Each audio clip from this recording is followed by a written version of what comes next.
Hey there Nerd Herd, Jaded James here, and today I've got 3 games for you to consider to be playing over the Halloween season. So these are 3 spooky and horror-y kind of like inspired games. I've gone for 3 different things for what I would get out in 3 different situations. So first up, I have for you Horrified. Now this is the newer version of Horrified, so this is the American Monsters, but you do have the original one, which is Horrified, which is your Universal Monsters. Both of them are equally as fun, so it really depends on I guess maybe what you really love. Obviously your Universal Monsters, that's your Dracula, Bride of Frankenstein and Frankenstein, the Invisible Man, Creature from the Black Lagoon, etc. Whereas American Monsters, a little bit different for me as well. We have the likes of Bigfoot, the Jersey Devil, never heard of that one in my life. Mothman, what is that? And the Banshee of the Badlands. So this was really quite fun to get because for Joseph and I and Joe's sister Denise, who we often play as, this is actually her favourite game out of every game that we play. She loves Horrified. So they were really fun to play because obviously they were new creatures to us, and yeah, they were really interesting to kind of get involved in. It is a cooperative game, so it is ideal for brand new people that don't play board games, that you want to bring into that nerd herd. Get Horrified out, so easy to set up. It's a versatile game, so depending on how easy or how difficult you want to make it, will depend on how many monsters you include or do not include within the game. And I love that. So every time you play, you can make the game different by swapping different monsters out to create a different experience, as well as leveling up the intensity of the game. It plays for 10 plus, and it can do 1 to 5 players. Personally, I'm not the biggest fan of the solo play, but I do like getting this out for other people. And because it will play up to 5 people, it's really quite a nice size option. Yes, cool figurines in this one, and like I say, really good for the newer people in, but just because it's great for new people doesn't mean that everyone shouldn't play it. It'll make a great feel in a big game night, but a really cool option. Up next, so taking that next step in, they've come in, they've played a couple of games with you, maybe it'll then be time to consider Villainous, because in my opinion, as lovely and as Disney-fied as Villainous is, I do think it is a game for someone that has played around the table 1 or 2 times and has a slight bit of competence and confidence, that should be the word I should be saying, in playing, because when you are playing Villainous, you are all playing your own game. And when I say you're playing your own game, not just is there one base set of rules for you all to play, as your own character you have your own win conditions in this game. So if you've got someone that might not feel the confidence in playing and enjoys playing a cooperative game with everybody, this might not be the option.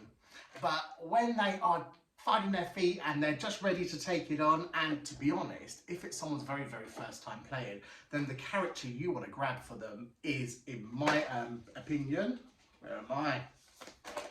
Prince John, because I think it's the easiest and the most obvious win condition, and it really is something that you can kind of help with around the table. This is really cool. Everyone has their own playboard that they will work from. You have your own deck of cards which relate to your own objectives and wins. Look how this has all fallen out. I'm just going to toss this back in. How bad is that? I'm just going to remember to deal with that later. What I love about this game is it's Disney, and the fact that you are evil and we are playing the villains, and we do not want Tinkerbell and Peter Pan to win. We do not want Alice to win. We are going for the evil characters, and that is really rather delicious. Like I said, everyone has their own win condition, and you will mess around with each other by dealing fate to people to hinder their play and to ensure your win. This is really fun. This one will play 2 to 6. 6 people can be really quite chaotic, so be prepared for that. 3 and 4 people is really a rather fun game. This game is awesome in another sense that you have all your expansions, something like Wicked to the Core. That's one of my favourite ones, particular character I like in there. there, and it will give you another set of characters, just like doing something like Unmatched is, and you can bring that into the core game, so you can really personalise this one. And just like Horrified, you can make every game different. You could be playing with the same 3 or 4 people for each game for about 20 games and have a completely different experience when you're mixing up all the different characters, and then everyone will interact differently with each other. Again, oh, well, you know, I just love games. I don't think there's ever a game that I'm never going to like. Now, for something a little bit more naughty, is Dead of Winter. This is an awful game. This is awfully terrible. If you have anybody in your gaming group that really just loves a little bit of a Zool, Ticket to Ride, and they're not into kind of betrayal and evilness, this is not for them. However, if you are like me, then this is a game for you.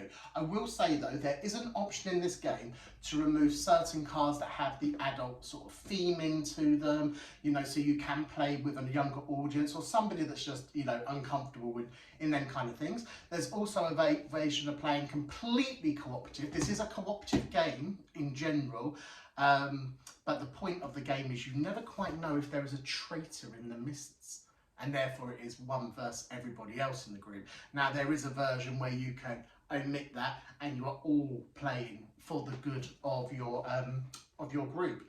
Dead of Winter, what else do I want to say? Age 14 plus, it's a 2 to 5, and this one's going to be a bit longer for you. This is 60 to 120 minutes. Can be pretty long when you're playing the longer what do I want to say, when you are playing the longer episodes in the game, but there are just enough shorter ones that you can keep this, and you can pop this in maybe with a game of Villainous. Maybe you will bring Horrified in to begin with, get everyone loosened up, have a couple of drinks, and then bring out the one. Absolutely love this game. These are all brilliant. I mean, there are many options when it comes to playing spooky sort of style games over the Halloween period. These personally are 3 that I've been into quite recently and really enjoyed playing. Like I say, Horrified. What's my favourite?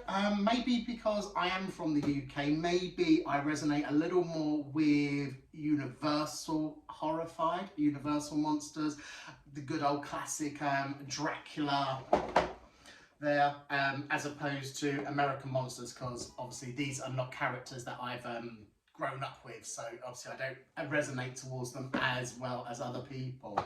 Villainous for that good old wholesome little bit of Disney, but playing it on the wicked side. And then Dead of Winter, because I'm very much into this sort of type of gaming. I've only got one kind of game group that really enjoys these things, so I don't get to play this game quite as much as I say I play these ones. But there you go. Let me know the sort of games that you like to play over the Halloween period. What do you do? Do you like fun family favourites, or do you like to be a little bit more naughty? Other ones to include maybe would be your Alien, your Nemesis, games that are a little bit more like the Dead of Winter with your traitor aspect. Betrayal at House on the Hill. Oh, that's great. And then other oh my god, I've got so many favourites. Why did I just not bring everything down with me? Your Arkham horrors. I mean, obviously Eldritch Horror is a big favourite for me. But yeah, so many options there. There you go, guys. This is just a few things that I like bringing you into my world over the Halloween period. So enjoy. Let me know what you're playing, and I'll see you in the next video.